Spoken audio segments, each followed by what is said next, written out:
Right, let's have a look at setting up the basics of Flash project. So once you've opened the software, you'll see this kind of window setup, and this area here is asking you to create a new file. This side here we've got some templates that we can use, but we're not going to use any of them. Down here you've got some recent files that you can open, go back to.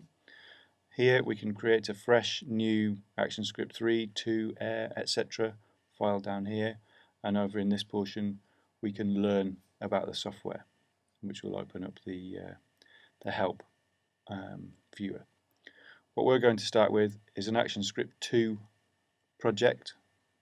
ActionScript 2 is it's the old version of the coding language that's embedded within the software.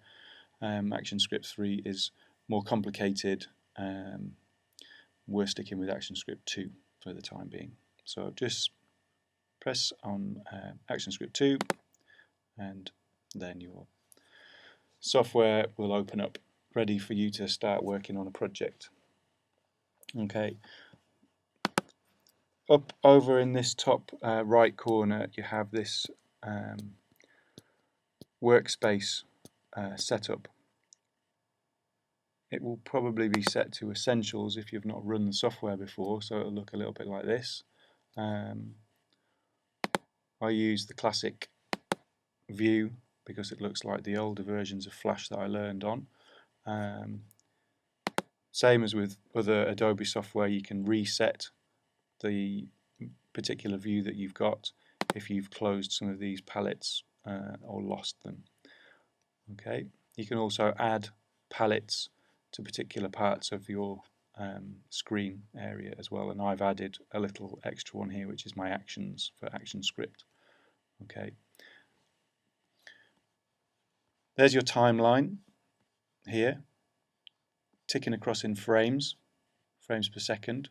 Here we have the frame rate that the project's going to run at, which is 24 frames per second.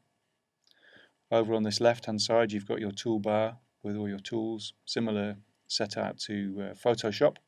Some of the tools as well have little triangle in the bottom corner, so you've got different versions of that particular tool that you can open. Over on this right hand side you have a properties for the tool that you've selected from over on the left or from the actual project itself. We just go back to using the selection tool and look at the document settings. So over here we can see that it is a untitled Photoshop document. We can have a look at the published settings. We won't do that at the moment, and we can see what sort of player is required to run the exported or published Flash project, the version of the ActionScript, and then you've got some sizes of the stage area. This white rectangle here being the stage area. Frames per second there. You can change these here. Just as you can see, the mouse has got the little left and right arrows on there, so you can click and drag either direction to up or down the frames per second rate. Same with the size. So that's the default Flash size, 550 by 400 pixels. You can go and change that if you want to whatever, something that's bigger for something aimed for video, or a larger size inside a web page or whatever. Okay, so you can just add those in there. You also have a library which we will populate with some assets. They could be sounds, movie clips, images, JPEGs, etc. That's where these things are managed. You'll see a list of the items that come up down here and a little preview of what the item is over here.